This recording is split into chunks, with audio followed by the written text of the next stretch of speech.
Sacramento Kings season ended. It was over. Yep.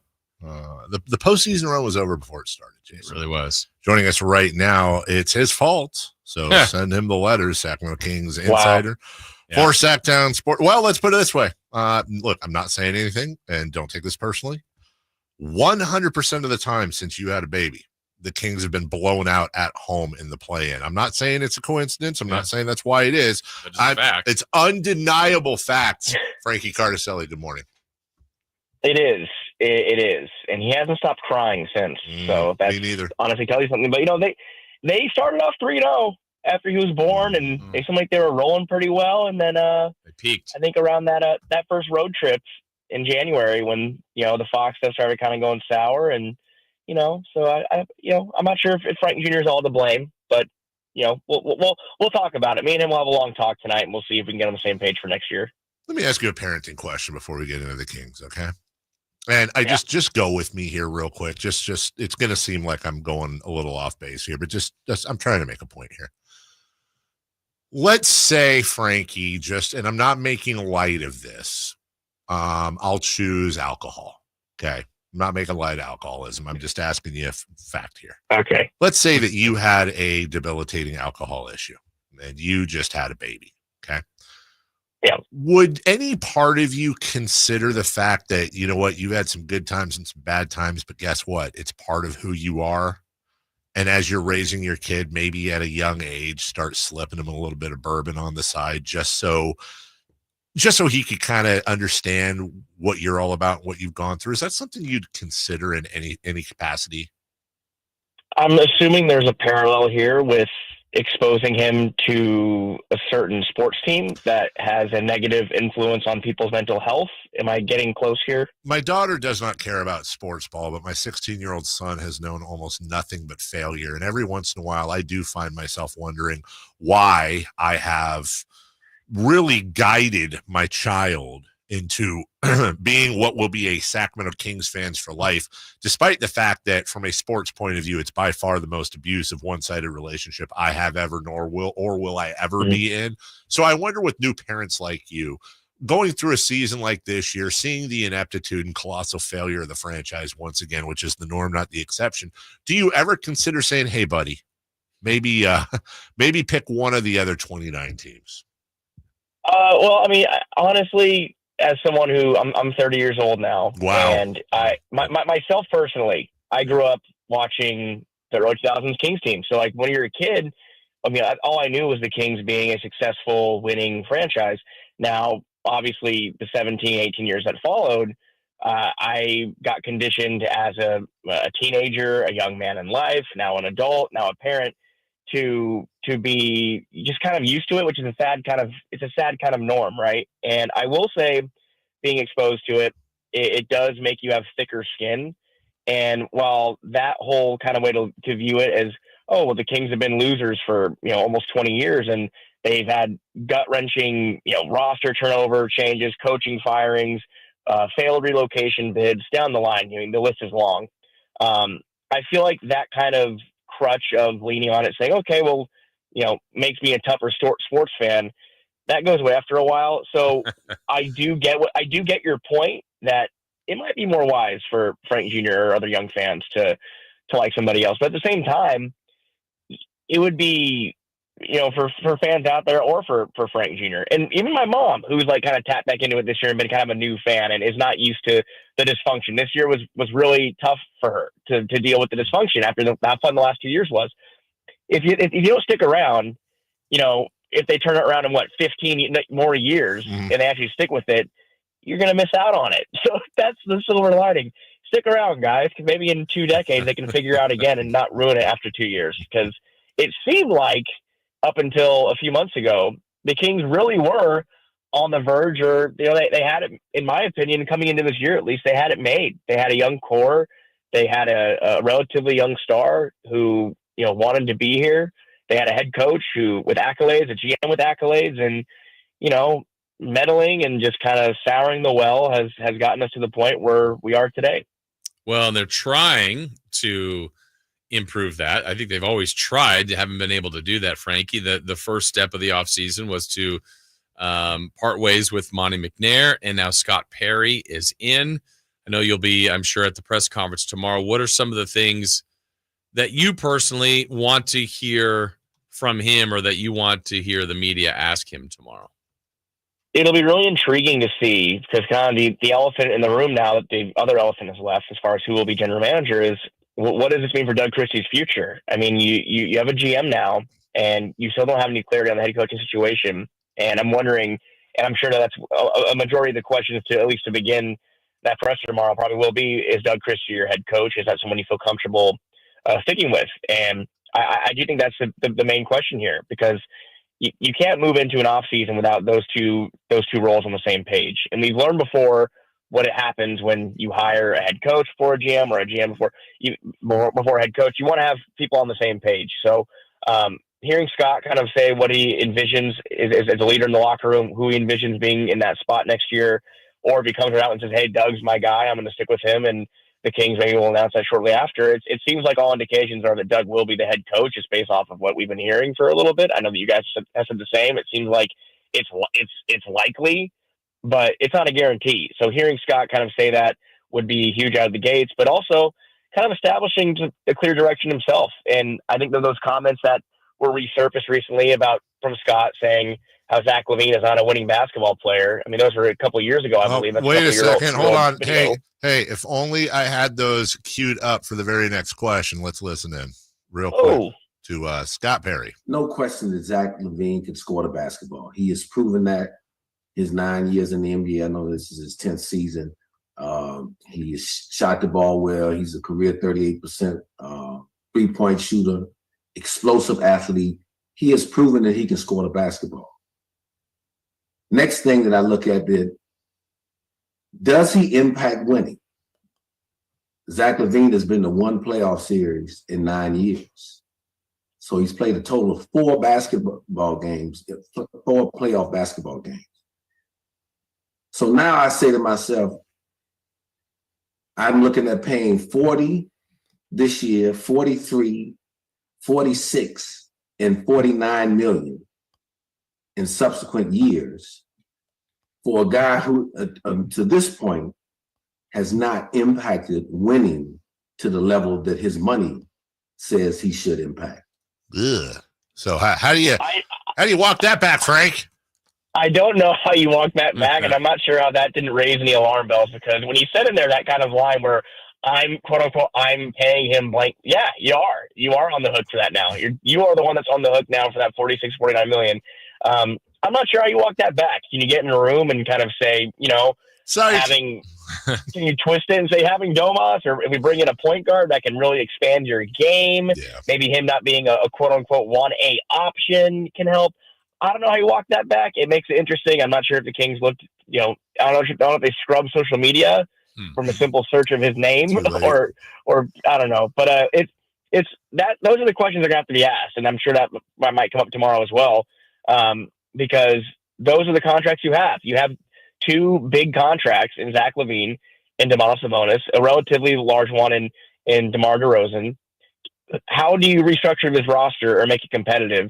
More competitive than this year, because the biggest problem with the Kings the past 2 years was, and give Monty McNair credit for some of the amazing moves he did make to get them to the playoffs, but the credit kind of stops there, in my opinion, because they didn't upgrade the roster to keep pace with the rest of the league. They added DeMar DeRozan, didn't do much else. They didn't add any impact defenders. They didn't add any forwards or big men that can defend the rim. They continued to get exposed in the perimeter. So how can you upgrade the roster with kind of limited cap space and probably no first round pick this year? And that's going to be kind of interesting to see how he works. And I think that Scott Perry is someone who's well respected around the league by players, and that could be instrumental in having this damaged reputation, patched up at least a little bit, having someone that players know and respect, because the Kings, we saw it last year, they had a pretty decent reputation. And I think some players wanted to come here and experience the crowd, experience, the beam and just kind of that new identity. And it's gone now. They have to kind of start from the ground up and build that reputation back to where it was before. I thought what was interesting, Frankie, about the exit meetings last week, a lot of times the players will say just enough, or, they're going to be a little bit more reserved, but right away Sabonis like, we need a point guard. And to have one of your longest tenured players, your most important pieces that you currently have, say that, and you just had a franchise type point guard. I thought that was interesting. I don't disagree. I think they do need that. But what did you make of some of the reactions to what people said at the exit meetings? It did seem too like the Kings' biggest problem was they needed someone who could create in a variety of ways, and someone who could probably get to the foul line as well, but wouldn't hurt because the ball seemed to stop a lot. And De'Aaron Fox was someone who really did a good job of attacking the basket. And I know that he wasn't always consistent, but he was someone who consistently tried to make things happen, whether it was from playmaking, scoring on the perimeter, or driving into the lane. And with DeMar DeRozan and Zach LaVine, LaVine would have his moments and kind of fade off, and DeRozan was mostly in the mid-range, and a lot of people were kind of criticizing the fact that he would get the ball on the block and shot clock would go from 20 seconds down to 4 before an attempt went up. So having a point guard that can kind of set the table, to me, is the biggest goal for the Kings. And there'll be some names that are available. I know that Trae Young is someone who the Kings probably will make some calls about, and I think someone that could be more interesting is for a big type of swing would be LaMelo Ball, because I think Scott Perry was someone who spoke very highly of LaMelo Ball, and I think he wanted him in New York at the time when he was drafted, and we'll see if he becomes available from Charlotte, and it probably would take a lot. And also LaMelo Ball, someone who's been pretty unhealthy, and the durability's been an issue the past couple of years. I don't think he's played over 70 games since his first year in the league. So that's another issue in itself. But really, when you look at the Kings, if you roll in the next year with, let's say hypothetically they move DeRozan, they keep Murray, they keep Sabonis, you need in LaVine, you have to have someone that can kind of set the table. And Malik Monk operates best as either a backup point guard or a shooting guard. That's what he said too in his end of year media session, that he feels most comfortable in a starting 2 spot. But I think also we saw the Kings were at their best when he was their backup point guard. So will they make a big swing and try to move the money around that they do have and can shed and bring back a point guard? I think adding Trae Young makes the Kings much worse on defense, but we could see them double down or triple down in this case on offense and try to just outgun opponents every night. But it's going to take something. If they're really truly not going to punt and not going to tear it down and start from scratch, they're going to have to make an uncomfortable move, and that might mean parting with draft capital, which in my opinion probably isn't the best course. But it seems like ownership is dead set on not tearing things down, not going through a rebuild, and not making this a 3 or 4 year window before they get back to the playoffs. They want to try to hit the ground running with Scott Perry and get back sooner than later, because it's been pretty lonely here, watching the NBA playoffs and watching other teams get in there, and especially watching a team like the Miami Heat, the first 10 seed ever to make the NBA playoffs, seeing other teams make it happen. With Davion Mitchell, by the way, having a huge performance that night, watching other teams kind of have that success while the Kings sit on the sidelines, pretty tough to see. Last thing for you, Frankie, because we had a break. I've been kind of saying all week that, look, the fact that they brought in Scott Perry 7 minutes after they fired Monty McNair tells you they've been talking for a long time. Sam Amick's reports that Monty was overruled on Mike Brown, Zach LaVine, and many of the other moves. The Kings have not denied any of that report, which pretty much makes it factual. If not, does make it factual. They bring in Scott Perry, who was unemployed, perhaps for a reason, who had been here for a few months, a few years back. We can talk all we want, but agree or disagree, nothing, and I mean nothing, changes other than rearranging the deck chairs on the Titanic until ownership stays out of basketball ops.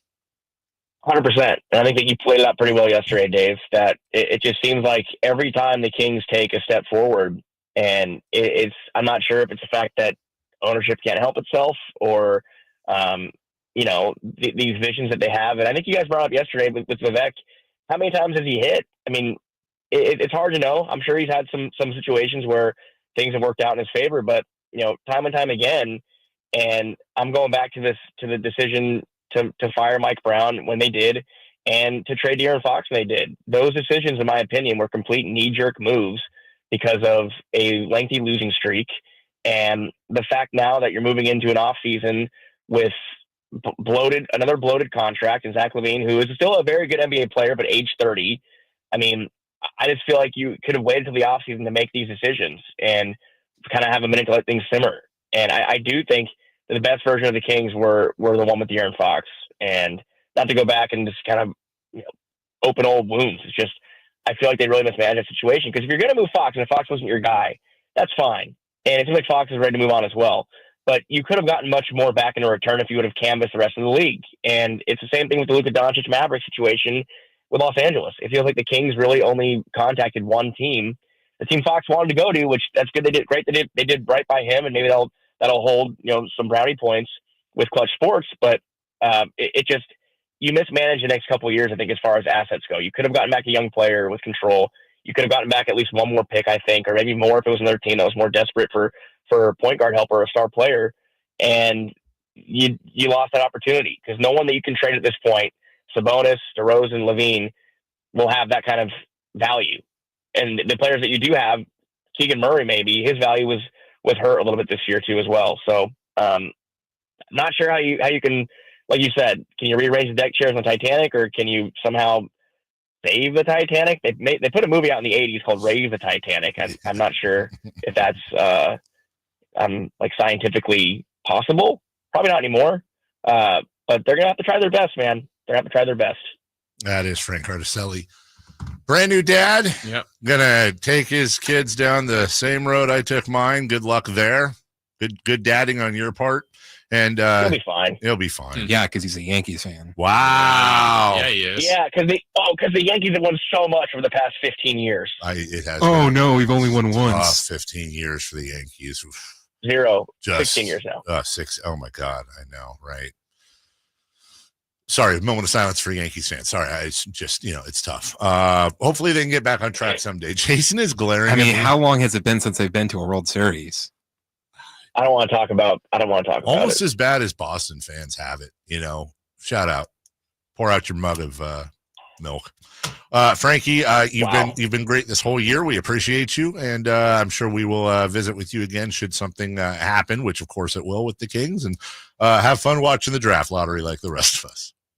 I will, and you guys know where to find me. Please, anytime, let me know. In the garage, in a car with lights out. See you, buddy. In the garage, in the car. The car's off though. We're good. Very good. Thank you. We bring the boom. That's what we do. We'll take a break. When we come back, hey, how about last night in the NBA? We'll recap the highs and lows of the Pistons, Knicks, Grizzlies, Thunder, and we'll get to what to watch, crosstalk with Alan Stiles, celebrity birthdays, and more.